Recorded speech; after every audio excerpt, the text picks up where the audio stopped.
그래서 이 모두 55회가 이제 사용되었는데 이 용어가 이는 많은 경우에 시편이 여러 사람들과 이제 악기들이 동원돼 가지고 웅장하게 연주되었음을 이제 보여줍니다. 그래서 4절과 8절을 근거로 해서 저녁 찬양시로 불리어지는 이제 이 시는요. 후에 저녁 예배 시에 이제 연주되었던 것으로 이제 보여져요. 이처럼 아름다운 음악으로 하나님을 찬양하는 것은 고대로부터 내려온 신앙 전통인 거예요. 이 예배에 있어서 이 음악의 중요성은 이건 너무 강조해도 지나침이 없는 거예요. 그만큼 음악은 아주 중요한 겁니다. 4장 1절 내 의의 하나님이여 엘로에 시드키. 그래서 본시는 내용상 크게 네 부분으로 나눌 수가 있어요. 1절은 하나님의 긍휼하신 성품에 근거해서 하나님의 도움을 구하는 다윗의 간구예요. 그 다음에 2절과 3절은 대적들에 대한 다윗의 책망과 경고, 그리고 4절과 5절은 자기 추종자들을 향한 다윗의 권고예요. 그리고 6절로 8절은 고난 중에서도 믿음으로 체험하는 기쁨과 평안에 대한 감사 찬양이에요. 이러한 구성을 보이는 본시는 내 의의 하나님이여 내가 부를 때 응답하소서라는 간구로 시작합니다. 여기에는 다윗이 환난의 때에 하나님을 부르며 그의 도우심을 간구하는 신실한 신앙인이었음이 잘 드러납니다. 우리가 어려운 환경에 있을 때 하나님께 간구해야 돼요. 신앙에서 참 중요한 거 아니겠습니까? 다윗과 같은 신앙을 우리는 가져야 되죠. 특히 본문에 나타난 다윗의 하나님은 어떤 하나님이냐? 내 의의 하나님이에요. 내 의의 하나님. 여기에서 내 의에 해당하는 치드키는 내가 의롭다는 사실을 아시는 혹은 나의 의의 변호자가 되시는 그 이라는 의미로 사랑, 내가 나의 의의 변호자가 되시는 이라는 의미로 바꿀 수 있어요. 그래서 공동번역은 이를 내 무지함을 밝히시는으로 번역을 했어요. 이러한 사실을 그렇게 번역을 했고, 또 2절 3절에 따르면 다윗은 대적들로 인해서 근거 없는 모욕을 당하고 있었던 것으로 이제 보여요. 그래서 이러한 상황에서 다윗은 자신의 의로움을 주장하는 거예요. 3절에. 그리고 그가 섬기는 하나님께서는 자신의 의로움, 자신의 무지함을 아신다는 사실을 전제로 해서 그분에게 도움을 구하고 있는 것이에요. 하나님께. 이는 다윗이 섬기는 하나님은 의로움 그 자체이시기 때문에 그렇죠. 의로움 그 자체이시.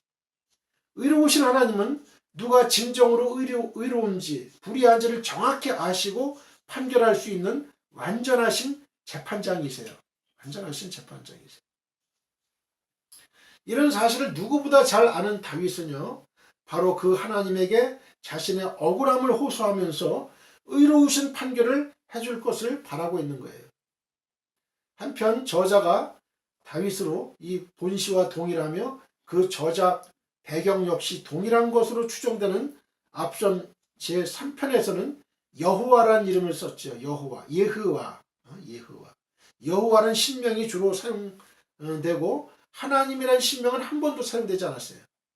근데 여호와라는 신명이 자존하시는 하나님께서 하나님의 백성과 맺은 그 언약의 신실하신 측면을 강조하는 신명이라면, 하나님의 신의 이름이라면, 이 본절, 이 4편에 사용된 하나님에 해당하는 엘로해의 원형은 엘로힘이라 그랬죠. 엘로힘. 이게 복수예요. 힘, 맨 끝에 임 그러면 복수예요.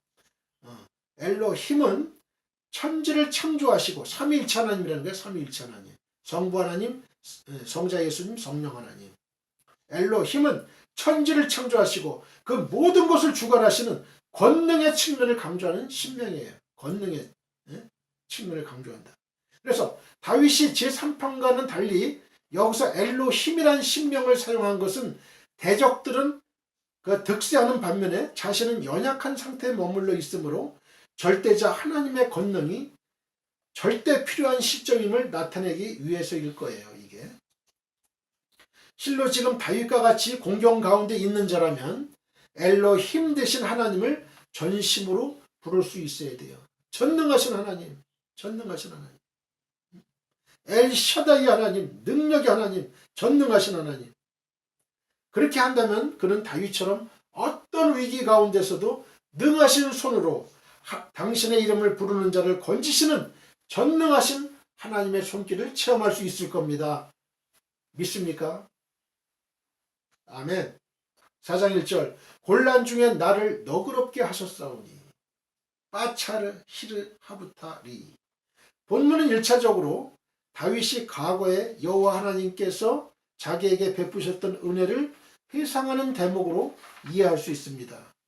본문에서 곤란 중에에 해당하는 이 빠차르는 몸을 운신할 수 없을 만큼 고통스럽고 마음의 답답함을 느낀 그 고통의 때에라는 의미를 나타내요. 그래서 이거를 과거의 시점과 연관시킨다면 과거 다윗이 자신을 괴롭히는 자들로 말미암아 당했던 여러 환난의 때를 지칭하는 것이 되는 거예요. 그리고 바로 그러한 때에 다윗의 하나님은 그를 너그럽게 대해주셨다는 거예요. 너그럽게, 관대하게, generous. 여기서 너그럽게 하다라는 의미로 번역된 히브리어 히르 하부타의 원형이 라하브예요. 라하브는 뭐냐? 본래 공간을 넓히는 걸 의미하는 단어예요. 공간을 넓히는 거. 그리고 나를로 번역된 전치사구 리를 수반한 본문에서는 이 사역 능동 완료형으로 쓰였어요. 사역 능동. 이거를 이제 히브리 문법에서는 히필형, 그렇죠. 히필형.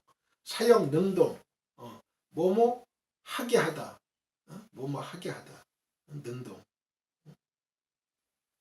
당신이 나를 위해 공간을 넓히셨었지요. 넓히게 하다. 당신이 나를 위해 공간을 넓히셨었지요. 넓히게 하다. 뭐뭐 하게 하다. 이런 의미를 나타내는 거예요. 이런 표현은 고난으로 옥죄이는 현실 가운데서도 마음의 여유와 자유를 허락하셨다는 의미예요. 특히 위에서 언급한 곤란 중에로 번역된 빠차르의 원형 이 차르가 위아래에서 그리고 좌우에서 누르고 짜서 옴짝달싹할 수 없는 상태를 나타내는 차라리에서 유래한 단어라는 점을 고려할 때 본문은 당시 상황을 공간적, 시각적 영상으로 전달해 준다고 볼 수 있어요. 즉 대적들에 의해서 숨도 쉴 수 없을 정도로 입지가 아주 좁아진 다윗을 위해서 여호와 하나님께서는 그의 운신의 폭을 넓혀주셔서 큰 숨을 쉴 수 있도록 은혜를 베푸셨던 사실을 해상하는 것으로 볼 수 있는 거예요. 이처럼 본문을 과거의 시점으로 이제 해석을 한다면요. 다윗이 본문에서 말하는 곤란 중, 즉 대적들에 의하여 숨도 제대로 쉴 수 없는 그때는 여러 가지로 추정이 가능합니다. 어떤 때일까요? 그러나 다른 무엇보다도 다윗의 인생에 있어서 최대 위기 가운데 하나였던 사울 왕의 집요한 추적 당시를 염두에 둔 표현일 가능성이 큽니다. 그는 사울 왕의 추적을 피해서 급기야는 원수의 땅 블레셋의 가드 왕에게까지 피신했고 살기 위해서 미친 채 하며 목숨을 건지기도 했어요. 이 수염에다 이제 침을 이렇게 막 흘리고 하면서 미친 흉내를 냈다 이거예요. 살기 위해서. 왜? 그 블레셋의 가드 왕의 그 신복들이 뭐라고 그랬냐면은 저거 위장 그 전향이다. 다윗 보고. 사울이 죽인 자는 천천히요. 다윗이 죽인 자는 만만이로다 했던 그 엄청난 다윗. 그 다윗이 과연 저거 하는 거 쇼 아닌가? 미친 척하고 하는 게 저 쇼 아닌가? 의심의 눈초리로 계속 보고 있는 거예요. 의심의 눈초리로. 이게 사무엘상 21장에 나옵니다. 사무엘상 21장. 시간 관계상 우리가 다 볼 수 없고. 그러나 다윗은 이러한 모든 일을 자신의 힘으로 극복하였다고 말하지 않고 하나님께서 자신을 너그럽게 하셨기 때문에 극복할 수 있었다고 말하는 거예요. 그래서 과거에 받은 하나님의 은혜를 잊지 않고 더 나아가서 이를 근거로 해서 미래의 은혜를 간구하는 데서 다윗의 위대한 신앙의 면모를 우리는 발견할 수 있는 거예요. 우리가 이래야 돼요. 과거에 받은 하나님의 은혜가 있잖아요. 그죠? 그걸 잊지 말고 이거를 근거로 해서 미래에 하나님의 은혜를 간구해야 돼요. 우리는.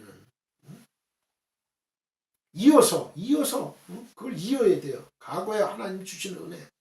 이걸 사장시키지 말고 그 은혜가 있잖아요. 그거를 미래의 은혜를 간구하는 그걸로 연결시켜야 되는 거예요. 이게 중요한 겁니다. 이게 신앙에서. 그러나 본문의 시점을 현재로 보는 해석도 상당한 설득력을 지녀요.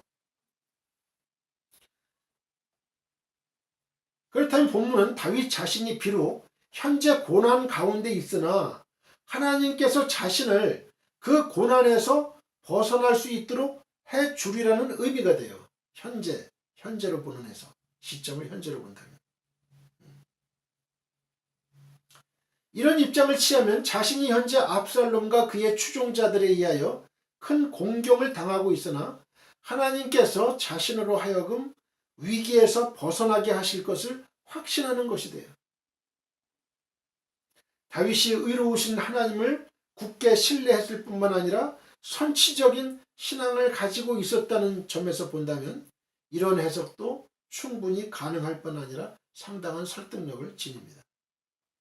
4장 1절 나를 긍휼히 여기사 한내니 이 본문은 곤란 중에서 자기를 구원해달라고 간구하는 내용이에요. 곤란 중에 빠져 있잖아요. 우리도 곤란 중에 빠져 있을 수가 있어요. 현재 이 방송을 청취하고 하는 여러 성도님들 중에도 이 곤란 중에 아주 어려운 중에 며칠 전에 한 가족이 애들 데리고 경기도 시흥에서 일산화탄소 뭐 연탄 가스인 것 같아요. 일산화탄소 흡입해가지고 이제 죽은 자살한 그런 경우가 있었어요. 참 공경에 빠져 있어요. 오죽 힘들었으면 사채빚을 썼었겠어요. 사채빚을 쓴다는 거는 그만큼 죽음까지도 각오해야 된다는 의미가 되는 거예요. 그게 그냥 안 있어요. 그 사채권자들은 별별 수단을 다 동원해서 협박하고 위협하고 공갈치고 신차 포기각서 받고 그럽니다. 참 위기 가운데 경제적인 위기, 인간관계 위기, 여러 가지 질병의 위기, 경제적인 위기, 취업의 위기, 또 그 학생들은 그 상급 학교 진학의 위기, 또 직장인들은 또 승진의 위기, 뭐 여러 가지, 또 뭐 퇴사의 위기, 뭐 여러 가지 그 위기를 우리는 맞을 수가 있어요. 부자라고 이런 위기가 없고 가난하다고 위기가 가난한 사람만 위기가 있는 게 아니에요. 누구나 다 문제는 다 있어요. 위기는 다 있습니다. 다 있어요. 다만 정도의 차이는 있을지언정 다 위기는 다 있는 거예요. 그러니까 우리가 이 시편을 읽으면서 공부하면서 우리가 다윗의 신앙을 우리가 본받아야 되는 거예요. 다윗도 지금 이렇게 위기 상황에 있잖아요. 지금 어떻게 할 것이냐? 그냥 주저앉아서 그냥 우리가 당할 것이냐? 죽을 것이냐? 결코 그럴 수 없다는 거죠. 다윗과 같은 신앙을 가져요. 그래서 이 한내니의 원형은 하나니에요. 하나는 본래 윗사람이 아랫사람에게 호의로 겸손히 몸을 굽히는 모습을 나타내는 동사예요. 겸손하게 윗사람이 아랫사람에게 몸을 굽혀요. 여기에서 자비를 베풀다 혹은 공감하여 동정하다라는 의미가 파생된 거예요. 다윗은 하나님께 자신의 처지와 마음을 공감하여 동정하여 달라고 호소하고 있어요. 자신의 처지와 마음을 하나님 좀 같이 공감해 주셔서 좀 동정해 달라고 호소하고 있는 거예요. 다윗은 하나님께 다윗 자신의 입장에서 다윗 자신의 고통을 동일하게 느낌으로써 그 고통으로부터 자신을 구원해 달라고 간구하고 있는 거예요. 우리 이런 기도를 드려야 돼요. 하나님 나의 지금 고통 아시죠? 하나님, 내 고통 아시잖아요. 하나님, 이 고통에서 나를 건져주세요. 이런 간구의 기도. 아버지, 건져주세요.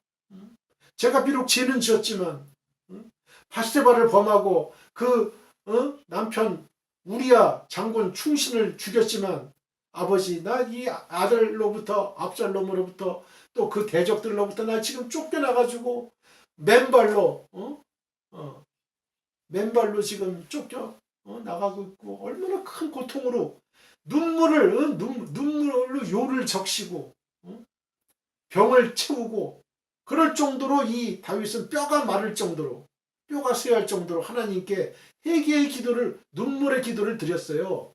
그래서 하나님께 죄의 용서는 받았어요. 그러나 제 후유증, 죄의 징계는 지금 있는 거예요. 지금 이게 죄가 얼마나 무섭다는 걸 우리는 알아야 돼. 이걸 참 무서운 겁니다. 이게 이 다윗이 당하는 고통을 우리가 한번 생각을 한번 해보는 거예요. 우리도 마찬가지예요. 우리도 지금 현재 하나님께 죄를 지으면 열심히 진정으로 우리가 눈물로 회개하면 하나님 용서하셔요. 그거는 용서하시지만 그러나 죄에 대한 징계는 있는 거예요. 징계가. 그 징계가 참 처참한 겁니다. 밑바닥으로 떨어지는 거예요. 아주 고통스러운 거예요. 하나님을 자신에게서 너무 멀리 계신 분, 인간의 사소한 감정 따위에는 관심 없는 분으로 알고 있는 사람들이 있죠. 하나님이 인간의 사소한 감정에 무슨 관심이나 있어? 또 하나님은 나로부터 멀리 떨어져 계신 분이야. 이렇게 생각하시는 분 있잖아요. 그죠? 우리가 맨 처음 신앙생활하면 그렇게 하나님과 가까이 이런 기도로서 소통이 없는 사람은 그런 생각을 갖고 있어요. 그런 사람은 다윗이 한 것과 같은 이와 같은 간구를 할 수가 없어요. 이런 간구를 할 수가 없어요. 아빠, 아버지 하면서 우리가 친밀하게 우리 기도할 수가 없어요. 다윗은 비록 자신이 하나님의 은혜를 구하기에는 너무도 부족한 자임을 알지만 하나님께서 미천한 자신에게까지도 몸을 굽혀 공감하시는 은혜로우시며 자애로우신 분임을 알기에 그분의 하나님의 긍휼을 구했던 거예요. 하나님은 뒷짐짓고 체면이나 차리고 위험만 갖고 계신 분이 아니라는 거예요. 우리가 공경에 처했을 때 하나님이 우리를 도와주시고 위로해 주시고 이런 아주 살가운 그런 하나님이시라는 거예요. 그래서 하나님은 바로 이와 같이 자신을 전적으로 신뢰하는 자를 구원하시는 분이에요. 시편 51편 17절. 하나님은 바로 이와 같이 자신을 전적으로 신뢰하는 자, 하나님만 전적으로 신뢰하는 자는 구원하신다. 구원하시는 하나님. 한글 개혁 성경에는 이 본절에서 응답하소서에 해당하는 아내니와 들으소서에 해당하는 우세마음만을 명령의 의미로 이제 번역을 했어요. 그러나 이 본문에 나를 긍휼히 여기사에 해당하는 이 한내니 역시도 명령형 동사예요. 명령형 동사. 이를 감안하면 이 시편 4편 1절은 무려 3개의 유사한 의미의 명령형 동사가 반복적으로 사용되었음을 우리가 확인할 수 있는 명령형 의미. 응답하소서, 들으소서, 나를 긍휼히 여기소서, 명령형 의미예요. 이들 동사를 연이어서 번역하면 응답하소서, 긍휼히 여기소서, 들으소서.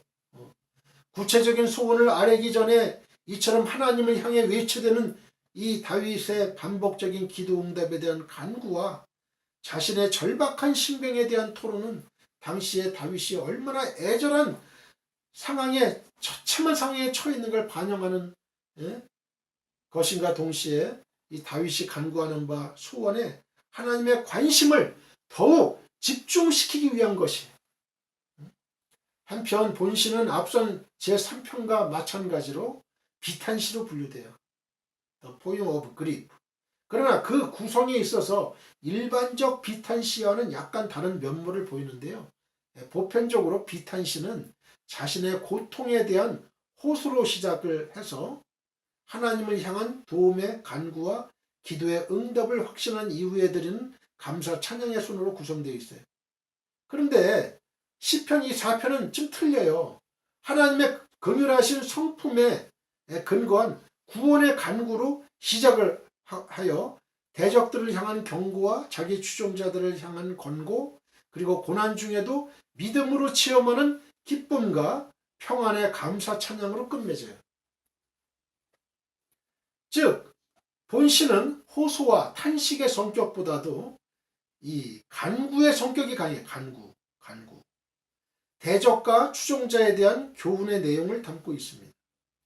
암울한 현실 가운데서 하나님을 향하여 도움을 요청하는 내용을 담고 있는 본시는요, 비탄시로서의 성격이 물론 강하지만 위와 같은 점에서 본다면 확신시로서의 성격 또한 지닌 것이라 할 수 있어요. 확신시.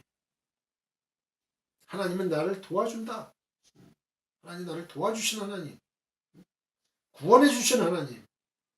내가 비록 현실에 이 어려운 곤란한 한계에 처해 있지만 하나님 나를 도와주셔. 이런 믿음이 있어야 되는 거예요. 이런 믿음이. 어떤 사람은 그래요. 내가 한번 죄를 졌어요. 죄를 져서 하나님께 회개했어요. 그래서 죄 용서함을 받은 거 완전히 받았다고 이제 확신을 했는데, 그 중에 이제 징계가 오니까, 죄에 대한 징계가 이렇게 다윗처럼 이렇게 오니까, 아, 하나님 날 사랑하시지 않는가 봐. 날 구원하시지 않는가 봐. 내 죄를 용서하시지 않았는가 봐. 아, 이러면서 다시 하나님을 원망하고 불평하고, 심지어는 너무 상황이 버거우면은 하나님을 떠나고 교회를 떠나는, 그런 성도도 있다는 거예요. 그런 성도도. 절대 그러면 안 되는 거예요. 그건 절대 안 되는 거예요. 그래서 우리가 이걸 현재 공부하는 거예요. 그래서 다윗의 신앙은 어땠나.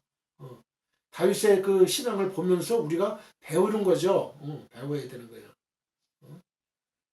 저는 소원이 있다면 진짜 이 대한민국 삼천리 반도강산에 다윗과 같은 신앙을 갖고 있는 사람 단 한 명만이라도 일어난다면 얼마나 좋을까.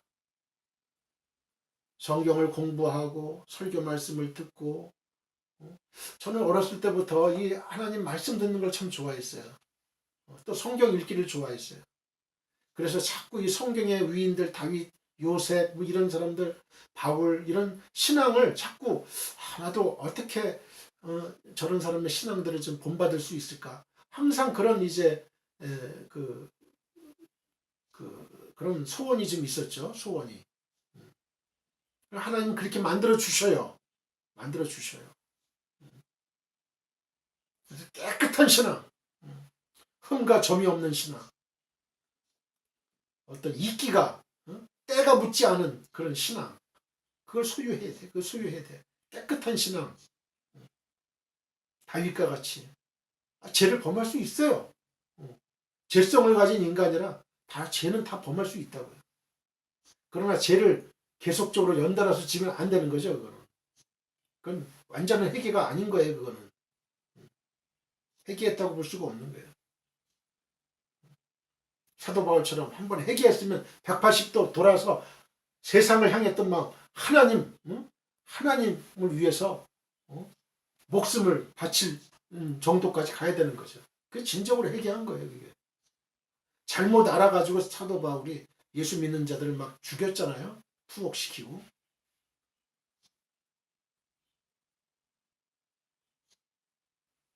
또한 자신의 고난을 초극하고 극복하고 대적과 추종자들에게 교훈을 베푼다는 점에서 지혜시로서의 성격도 있다. 그래서 이처럼 본시는 매우 다면적 성격을 보이는 시예요. 매우 다면적 성격을 보인다. 우리 신앙은 어떤 관념적인 신앙, 머리로만 아는 신앙은 그 신앙이 아니에요. 행함이 없는 믿음은 죽은 믿음이에요. 영혼 없는 몸이 죽은 것 같이 영혼 없는 몸이 죽었잖아요. 행함이 없는 믿음은 죽은 거예요. 우리 신앙인은 깨끗해야 돼요. 하나님 앞에서 정결한 신앙, 날마다 기도로서 말씀으로 찬양으로 닦아야 돼요. 자꾸 내 마음을 닦고 영혼을 닦고 해서 이 거울도 계속 닦으면 어때요? 응? 아주 그 선명하게 내 모습을 볼 수 있잖아요. 근데 거울에 무슨 먼지가 끼인다든지 안 닦고 이렇게 하면 어떻게 돼요? 내 있는 모습을 그대로 투영받을 수가 없잖아요. 그죠? 희미해지죠. 희미해져요. 우리와 하나님과의 관계도 마찬가지예요. 하나님은 깨끗한 걸 좋아하는 거예요. 죄가 없는 걸 좋아하는 거예요. 죄를 졌다면 빨리 즉시로 회개해야 돼. 빨리 닦아야 돼요. 예수 그리스도의 보혈의 피로 닦아야 돼. 깨끗하게 닦아야 돼요. 매일매일 우리가 범하는 죄들 있잖아요. 그죠? 생각으로 짓는 죄, 손과 발로 짓는 죄, 눈으로 짓는 죄 깨끗이 닦아야 돼. 계속. 그래서 원문 강의 설교는 마치고 이제 시편 고난의 밤에 드리는 비탄의 기도 1 이제 시작하겠습니다.